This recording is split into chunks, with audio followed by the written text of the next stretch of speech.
Hola, buenas tardes o buenos días o buenas noches, la que sea, a los alumnos de Historia de la Filosofía del segundo HI o del bloque, bueno, y del bloque 3. Vamos con Nietzsche. En su biografía tenéis señalada, además de sus características de su vida, fechas, etcétera, eh, que su filosofía se divide en cuatro grandes periodos.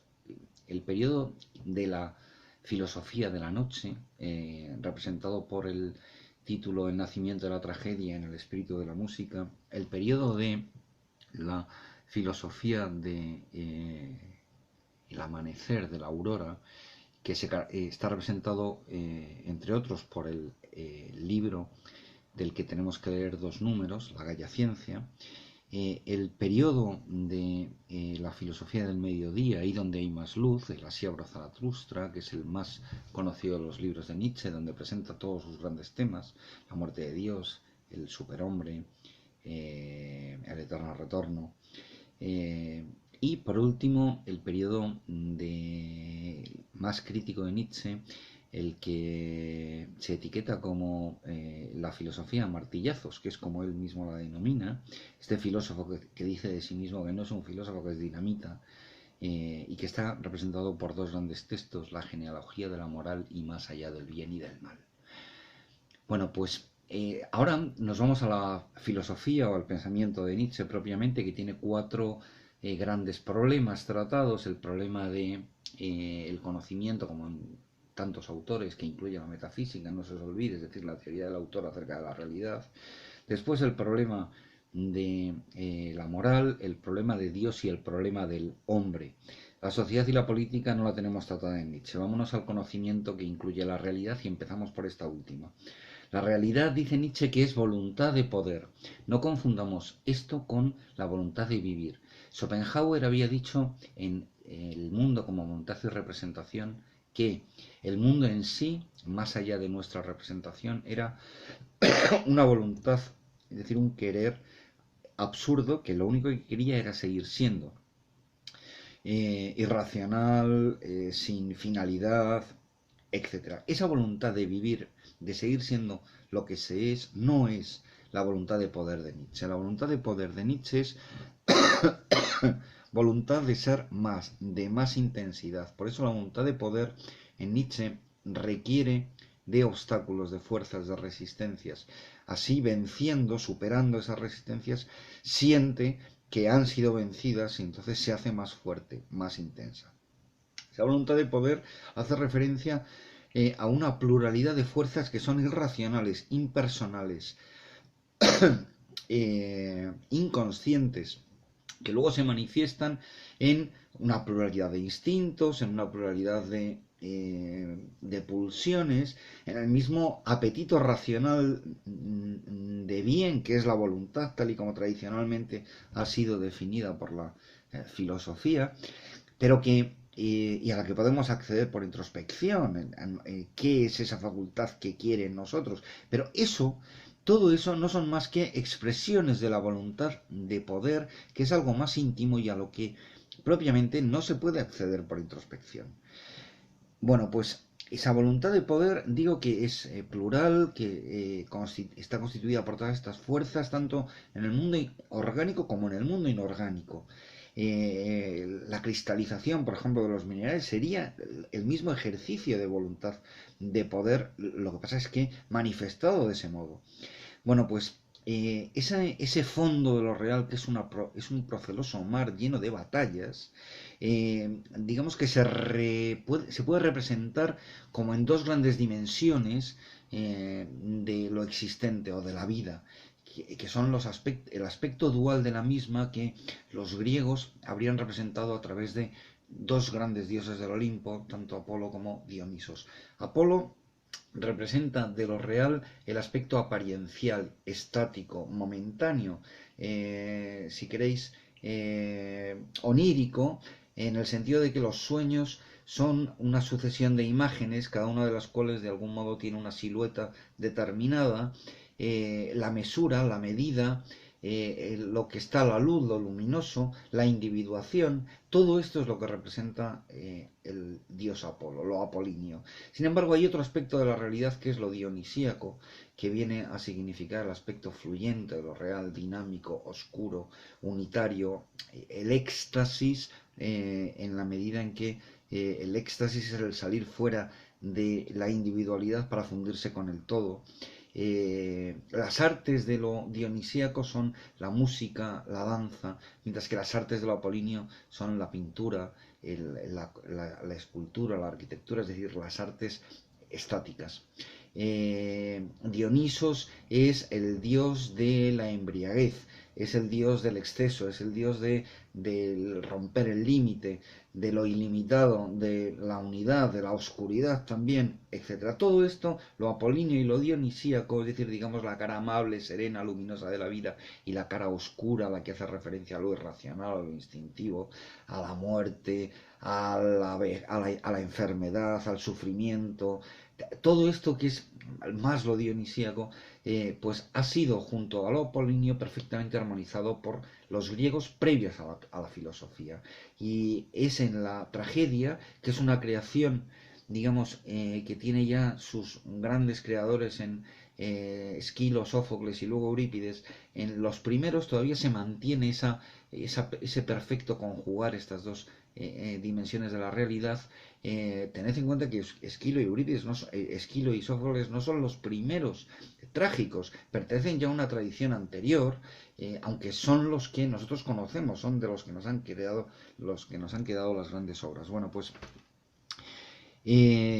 tanto los primeros trágicos como los griegos más arcaicos habrían sido capaces de convivir con esas dos dimensiones de la vida de una manera armoniosa. Sin embargo, en el siglo V, el siglo que se conoce como el siglo de la Ilustración en Grecia, y que está representado por la decadencia de la tragedia en Eurípides, o por el sol de la filosofía que supone Sócrates, Platón, va a significar justamente la decadencia de todo esto. ¿Por qué? Porque este siglo V, es decir, sobre todo Sócrates y luego el platonismo, van a enfatizar el aspecto apolíneo de lo real, ocultando lo dionisíaco. De tal manera que Sócrates, buscando las definiciones que la razón nos puede dar acerca de las virtudes morales, o Platón hablando de que existe un mundo inteligible en donde las realidades son absolutas, eternas, inmortales, universales, independientes del cambio, en la eternidad, fuera del tiempo, que son siempre lo que son, etc. Todo esto significa afirmar lo apolíneo y esconder justamente lo trágico de lo dionisíaco. El gran Occidente para Nietzsche es un gran error, y este error se llama platonismo. El platonismo comienza, digamos, de un modo formidable con Sócrates, aunque tiene precedentes desde el mismo aparecer de la filosofía. Tanto Pitágoras, cuando nos habla de que la realidad en sí son números, o Parménides, cuando nos dice que frente a la apariencia está aquello a lo que la razón llega, que es la unidad del ser, que es eterno, eso ya es platonismo. Sócrates supone, digamos, ya unas letras mayúsculas en él, y luego ya el nombre de platonismo se debe a Platón, que es el gran sistematizador de este dualismo. El dualismo ontológico es lo que va a caracterizar a todo platonismo, y ese platonismo va a persistir en Occidente. Es su gran error, es su esencia. Ese gran error consiste en afirmar que más allá de este mundo hay otro, y que ese otro mundo, justamente el mundo apolíneo, es el mundo verdadero, el mundo confortable de lo luminoso, de las esencias, etc. Entonces, eso es justamente el error de Occidente, haber olvidado el aspecto dionisíaco. La tragedia había conseguido aunarlos, el platonismo mata lo dionisíaco y se queda solamente con lo apolíneo. Del mismo modo que el cristianismo recoge prácticamente lo sustancial del platonismo, nos habla de dos mundos, el del mundo de los cielos, donde está Dios, el mundo de la eternidad, de la inmortalidad, el mundo al que nuestra alma pertenece, como pertenecía al mundo inteligible nuestra alma en la filosofía platónica, acusando al cuerpo de ser fuente de pecado, a la sexualidad, a lo instintivo, de ser, digamos, la parte mala, la que en el fondo no vale, la que es poco menos que algo que permanecerá en este mundo, que es una mala noche en una mala posada, pero que acabará por desaparecer.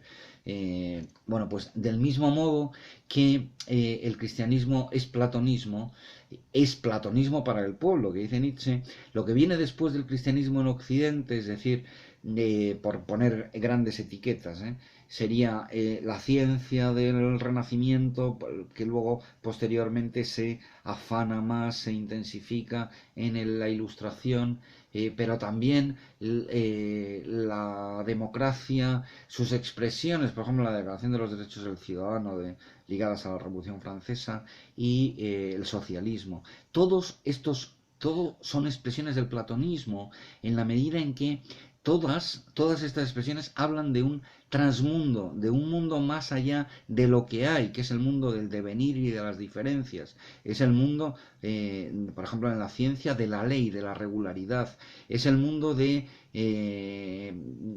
el que los seres humanos son todos iguales. Esas utopías de la democracia o del socialismo, eso no existe en este mundo, son utopías. Y, por lo tanto, todas estas manifestaciones lo son del platonismo, son negaciones de esta vida y son alucinaciones del transmundo. Son todos unos alucinados del transmundo, según Nietzsche.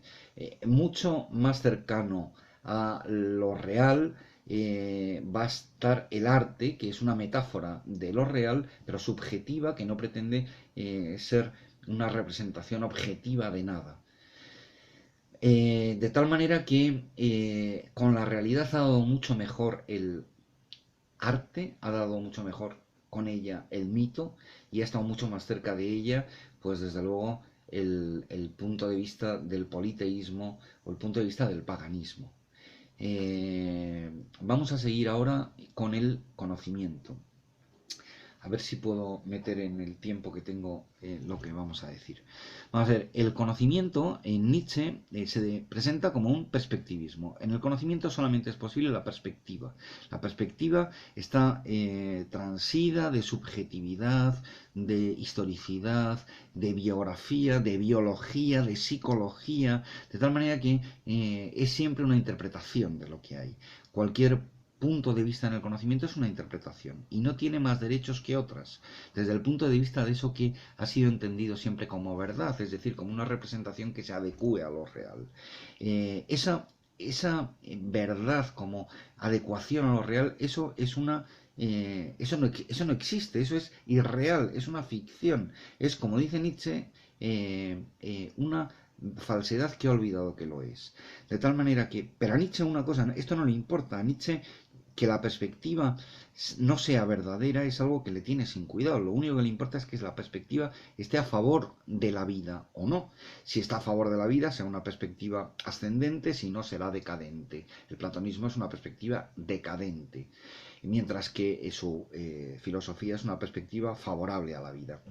Bueno, ¿por qué Occidente ha creído en la verdad como representación adecuada de lo real? Pues porque hemos creído en el lenguaje y en la gramática. Dice Nietzsche que las estructuras sintácticas de sujeto-predicado o la necesidad de pensar con el verbo ser nos hacen muy difícil desprendernos de ese platonismo. Dice que mientras no superemos la gramática seguiremos creyendo en Dios. Hemos creído que los nombres, las palabras están por las cosas. Cuando el nombre es único, las cosas son plurales y diferentes y no pueden representar la gran diversidad.